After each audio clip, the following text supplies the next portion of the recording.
Donc voilà, on est chez François Bégodeau, qui se trouve à la cuisine. François Bégodeau, bonjour. Qu'est-ce que vous faites? Bonjour, voilà, je suis dans ma cuisine. J'étais en train de préparer à manger. J'essaie de faire un gros repas là, pour une personne. J'étais en train de... Voilà, je préparais des carottes que j'ai moi-même ramassées dans le jardin ce matin et que j'ai râpé toute la matinée. Donc voilà, c'est à base de... Moi j'aime beaucoup, hein, carottes râpées, c'est orange. Ça demande beaucoup de... Bon, je les ai assaisonnés un petit peu modérément, hein, parce qu'attention à la ligne, c'est important. Pas d'obésité, hein. Pas d'obésité dans mon appartement. Et alors, voilà, là j'allais venir à ce qui est le clou de cette préparation, qui est le concombre. Hein, le concombre, alors pas un concombre, il faut un couteau. Alors moi j'ai un couteau qui est très performant, très important le couteau. Le couteau, sa vocation première c'est de couper, et le mien coupe très bien. Hein. Il peut couper à peu près tout, il peut couper des tomates, il peut couper des steaks, il peut couper pas mal de choses, et même couper un cordon ombilical, hein, puisqu'il y a une femme qui a accouché ici même, d'ailleurs il y a une trace de placenta, voilà, et ici. Voilà. Et donc heureusement qu'on avait ce couteau ce jour-là, parce que sinon il serait, enfin, je veux dire, à l'heure qu'il est, l'enfant serait toujours accroché à sa mère. Donc le concombre, c'est très simple, hein, il faut le couper d'abord en deux, ça c'est très important. Et puis après, l'éplucher, hein, ce qui en général me fait vraiment chier, donc bon, moi je préfère directement le concombre de cette manière-là, et puis peut-être couper juste un bout pour le mettre sur le paquet de sucre, ça c'est pour l'esthétique, c'est très important, sucre en morceaux. Moi je préfère le sucre en morceaux au sucre en poudre parce que morceaux de musique et bon je suis très musicien comme vous savez, j'ai fait de la harpe à une époque. Alors je vais ajouter, ça pourrait suffire déjà, hein, je veux dire, pourquoi se compliquer la vie? Je vais ajouter un peu de thon.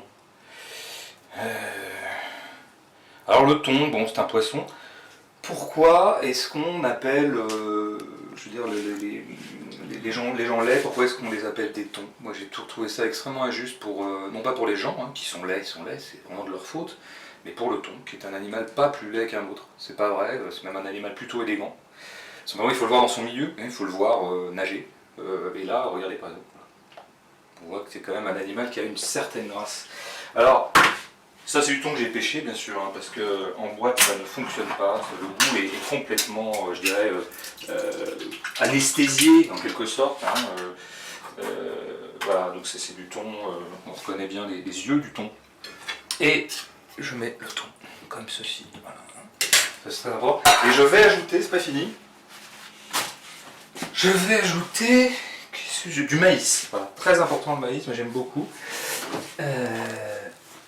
Du maïs. Qu'est-ce qu'il est...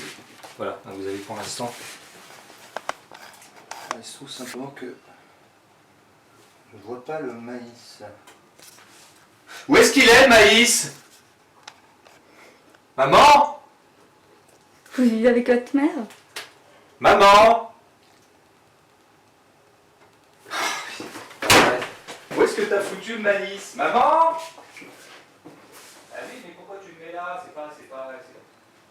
C'est dans la cuisine sa place. Pas vrai ça? Incroyable.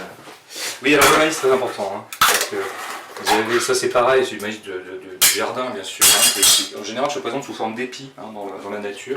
Ça les gens ne savent plus, les gens vivent dans les villes, les gens n'ont rien à foutre de tout. Pardon. Et parce qu'il faut écouter un petit peu, hein, sinon vous avez le maïs quand il sort comme ça droit du champ, il y a beaucoup d'eau, tout ça. Donc il faut, moi j'aime bien le un peu sec. Et puis là voilà, je le verse un petit peu comme ça. Voilà, vous avez du maïs. Alors, pas tout le champ de maïs, hein, juste la moitié du champ. Voilà, à peu près la moitié.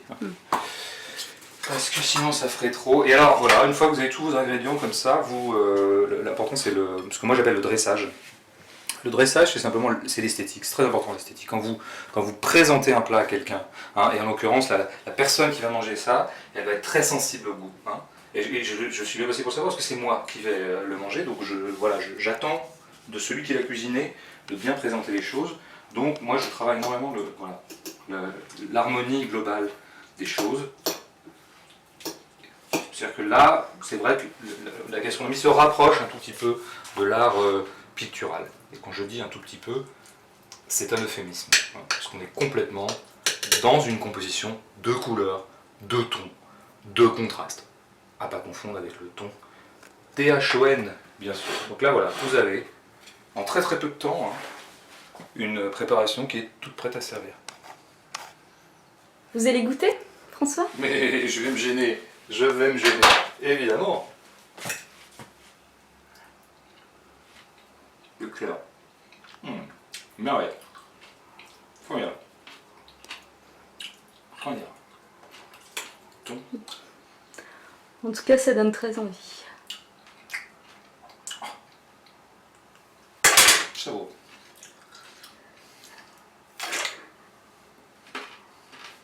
Là, du concombre qui vient d'Allemagne. Pas concombre qui vient d'Espagne. Concombre dégueulasse.